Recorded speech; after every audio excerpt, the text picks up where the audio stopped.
Hi, we are Aviv Ezer and Moran Barzilay, computer science students in the College of Management, and we are about to present to you our final project, a flight simulator written in Java under the supervision of Dr. Eli Chalaschi.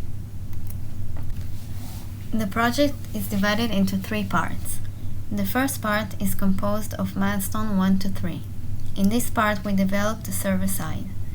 Given a matrix of numbers and two coordinates indicating the starting point and ending point, the server calculates and displays the optimal path composed of the minimal sum of numbers from start to end.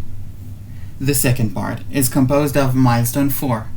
In this part, we wrote an interpreter. Given a script written in a custom language, the interpreter would be able to read, interpret, and fully compile the code and control our plane's motion. The third part is composed of milestone 5. In this part, we built a desktop application using JavaFX and created graphic features. One of the features is the matrix depicted before, showing the optimal path from each point where our plane is located in. This part is basically a creation of a sophisticated server based on solid principles. We will cover a few. The user can choose what type of server he wishes for example, a serial server, and what logic he wishes the server to use to solve problems. For that, we used two separated interfaces. Each is responsible for its own single purpose, server and client handler. That is an elegant way of generic coding meant to keep the single responsibility and open-close principles. We can add as many combinations we want and add as many servers and client handlers we want. By using that structure, we also enabled any class that implements server to be dependent on a specific type of client handler. The server chooses when to activate the client handler, while the class chooses how to define the protocol. So, we also kept the dependency inversion principle, all three in one shot.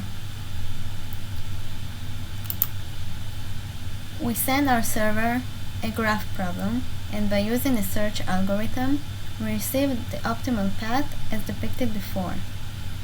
We decided to separate the problem from the algorithm using bridge design pattern, allowing us to be as abstract and polymorphic as possible and significantly reduce the number of classes of each combination we wish for.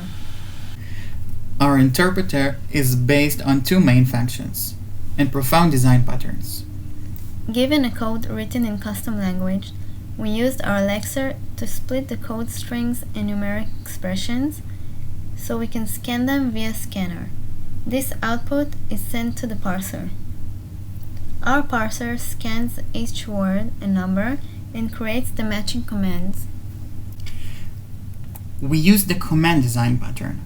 Every specific command, for example, connect, print, return, extends the polymorphic command interface. The interface contains a set of template functions implemented differently in each command. Moreover, we used factory design pattern based on a hash map. The map binds the strings to their matching commands, and the parser invokes a runtime command object. We created a full desktop application using JavaFX and graphic features. We also used MVVM architecture for the implementation. Why? We wanted to create a full separation between the view, which is the GUIsh part that communicates with the user, and the model, the algorithmic part behind the scenes. The communication between the two parts above is passed through a PI, the view model. It receives command from the user, transfers it to the model, and then passes notification back from the model to the view accordingly. This whole process is implemented with observable design pattern. The best part comes when the user changes variables. Every change is being updated immediately in the view model, vice versa, thanks to the smart concept of data binding. And now we run the simulator. First, we load our numeric matrix. We click any destination we want, connect to the map server,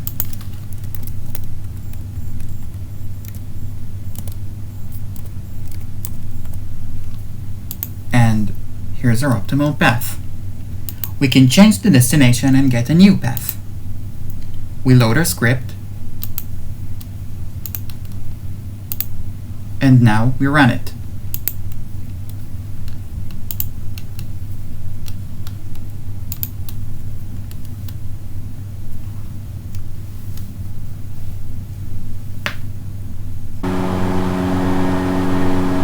On your left, you can see that with every change of the plane's location, the optimal path changes accordingly.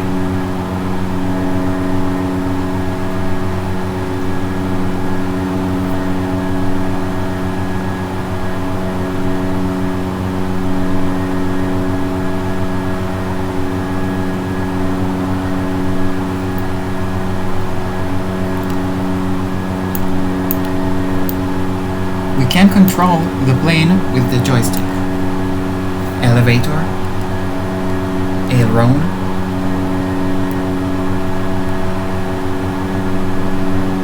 throttle,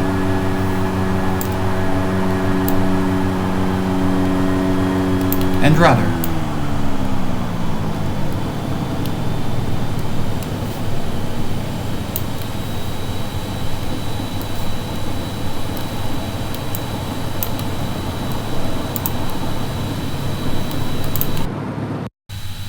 So, that's it for now. Thanks for watching.